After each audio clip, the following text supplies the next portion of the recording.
Alloh subhanahu va taolo ba'zi bir odamlardan so'rar ekan qiyomat kunidagi, "Hoy bandam, meni biror marotaba erkalatganmisan? Ey Robbim, sen olamlarning Robbisi bo'lsin.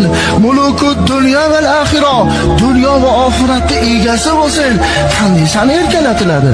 Shunda Alloh taolo aytar ekanki, "Meni 99 ta ismi sifatim bor.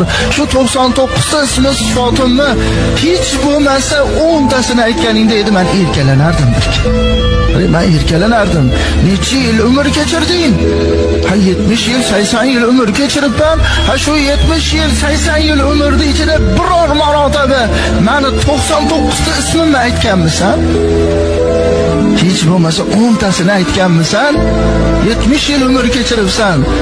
Agar sen menga hech bo'lmasa 99 ta ismi sifatimdan 10 tasini bo'lsa ham aytib, "Ey Robbim ber" deganingda